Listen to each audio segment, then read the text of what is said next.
Namaste Gurukulians.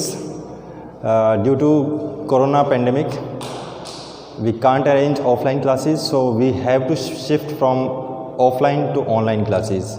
So today we are going to study chapter number 16 of class 11th, and the name of chapter is digestion and absorption. So this is the first chapter of class 11th, and this chapter you already have studied in class 10th also. So this will be in more depth as compared to class 10th. So we are starting. So first of all, what is digestion? Digestion is the process of decomposing bigger food particles into smaller food particles, and this digestion is done by our human digestive system. Human digestive system.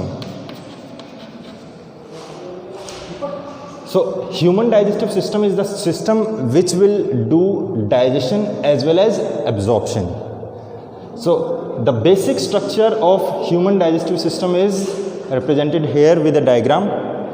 So human digestive system is divided into two parts, that is alimentary canal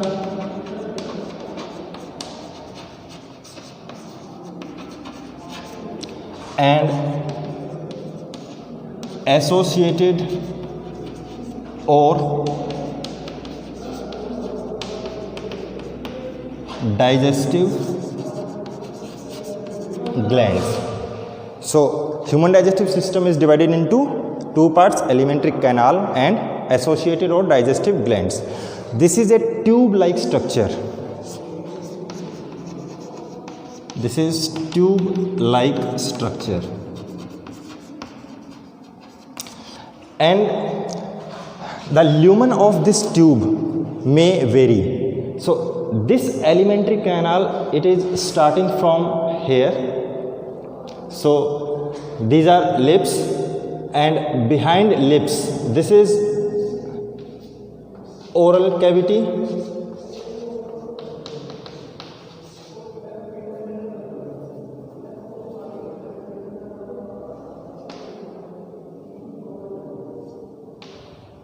so this is oral cavity. So there are two spaces in our mouth, one is oral cavity and one is vestibule. Vestibule.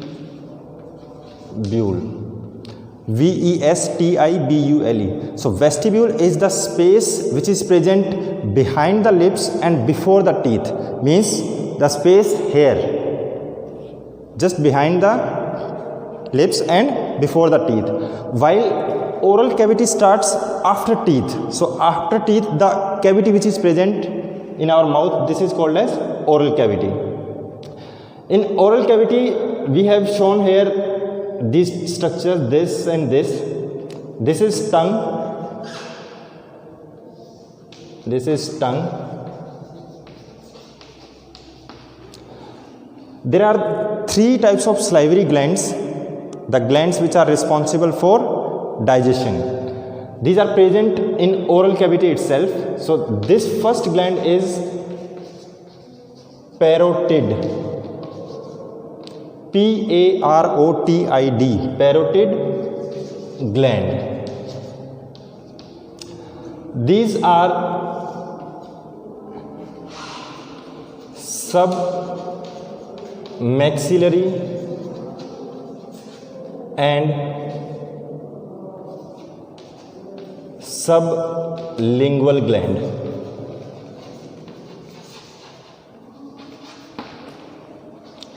So this is the largest salivary gland, parotid gland, and it will open into the oral cavity at the upper surface of the oral cavity, palate, soft palate.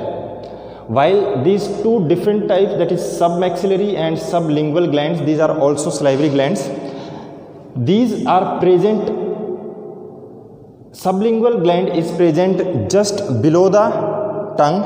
Lingual means tongue, sub means below. So this is below tongue. So it is present below tongue. So whenever we roll our tongue, we will see various papillae-like structures. So these are actually the opening of sublingual gland, while submaxillary glands are present at the junction of two jaw. This is lower jaw, lower one, upper jaw. So where they meet, this is the exact location of submaxillary gland. Now this oral cavity will lead to a space called pharynx. So pharynx is called as common passage. Common passage for air and food. So this is the common passage, means if we are inhaling air, it will be inhaled from nostrils, and from here it will come to this area only. So it can be drawn like this.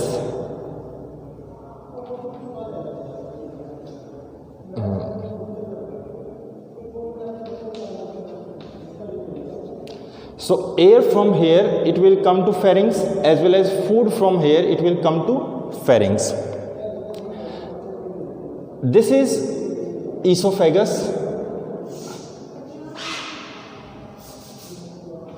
OESOPHAGUS.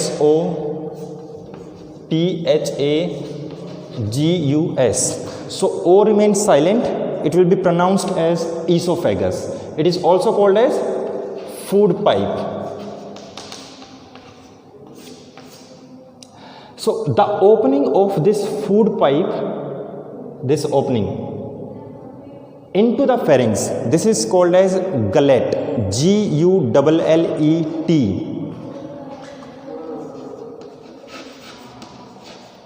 So gullet is the opening of esophagus into pharynx. So from pharynx there will be two pipes, two channels. One is food pipe and another one is trachea. Trachea is also called as windpipe. So from pharynx it leads to two spaces. One is esophagus or food pipe and another one is trachea, or this is trachea. So there is a membranous flap.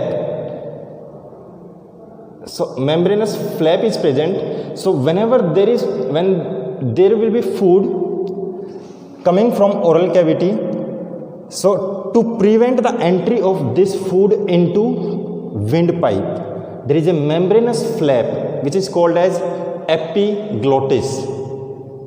So glottis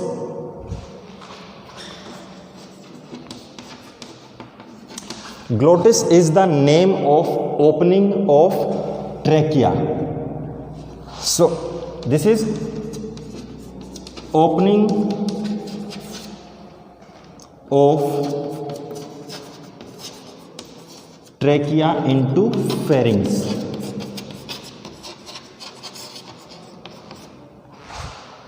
So I am talking about this structure, this membranous flap, which is present over the glottis to prevent entry of food from pharynx to trachea, means windpipe. So that membranous flap is called as epiglottis. Epi means above and glottis we have already explained. So epiglottis is the membranous flap, this one, which will prevent the entry of food into windpipe, so that the food will go directly into food pipe, that is esophagus. Now when the food will come to esophagus, there is a rhythmic muscular movement of esophagus, which is called as peristalsis.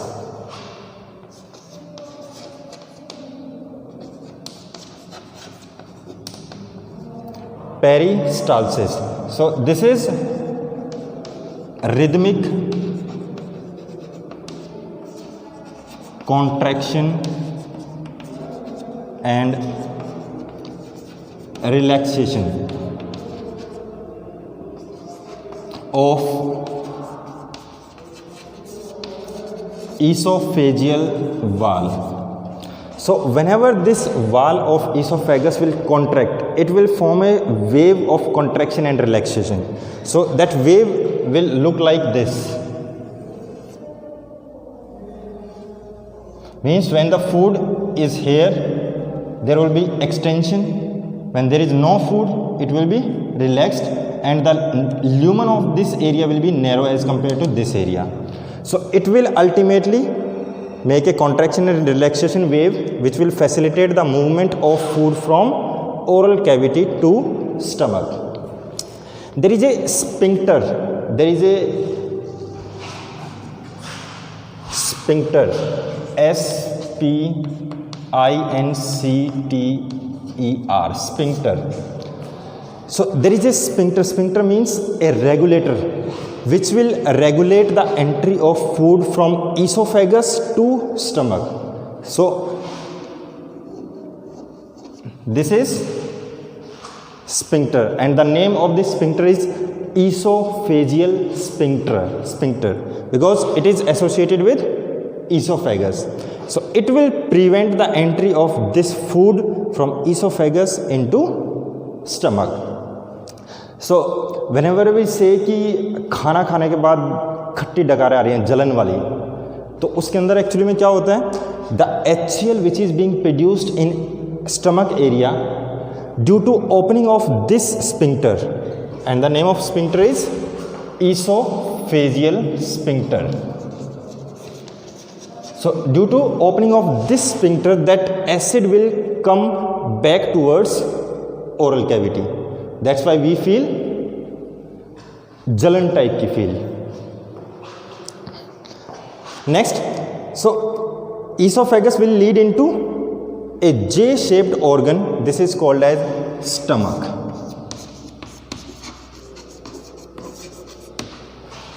So why we are saying it J-shaped organ? Because its shape is like J.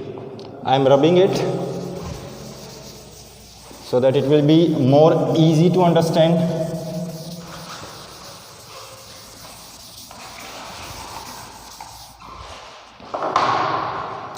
So I am making it again.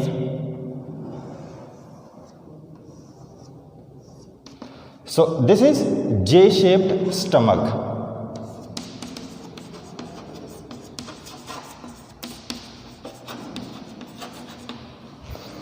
Stomach is divided into three parts. The first upper one, this is called as fundus part. This is cardiac, and the third one, last region, is called as pyloric region. And there is a second sphincter which is present here. So there are two sphincter, one at this place and second one is this place. So this is called as pyloric sphincter.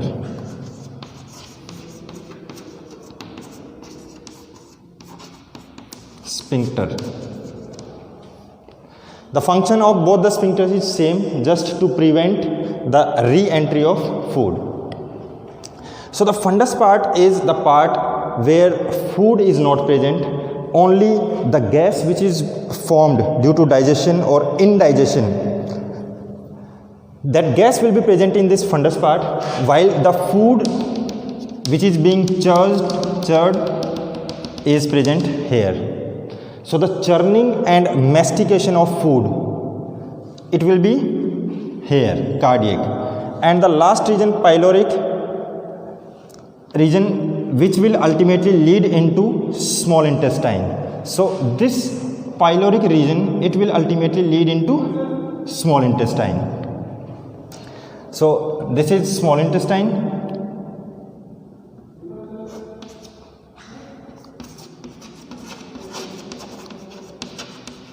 I am writing duodenum. So duodenum is the first part of small intestine, which is directly attached with stomach.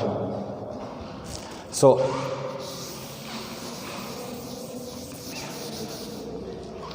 the small intestine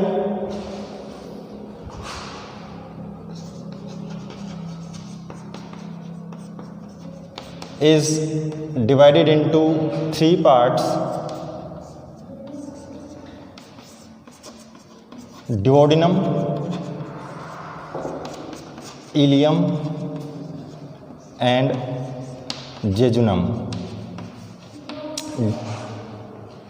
No, duodenum, jejunum and ileum. This will be last. This is second, this is last. The short form is DJI. So these are three different parts of small intestine, which is started just behind stomach. So that's why I have written duodenum here. This is the first part of small intestine, and we are calling it small,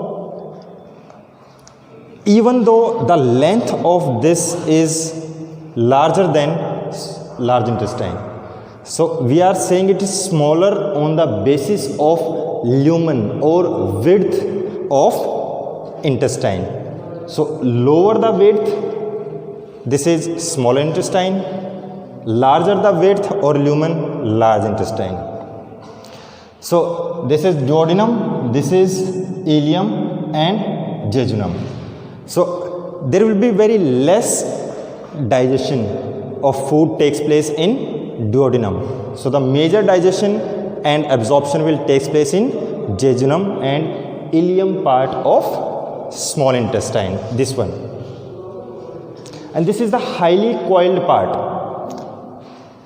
Next, the last part of the small intestine, that is ileum, it will join large intestine, and the first part of the large intestine up to here, this is called as cecum, C-A-E-C-U-M. So pronunciation is cecum, C-A-E-C-U-M. This part, this one and this one, this is called as colon. Colon is again divided into two parts, even three parts. So colon is divided into three parts. Some of the books may say it is of four, so I am writing also four part. First one is ascending colon. This is ascending one. This is transverse one.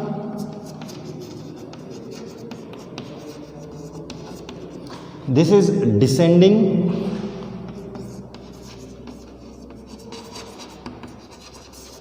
And this area, some of the writers, authors say this is the sigmoidal.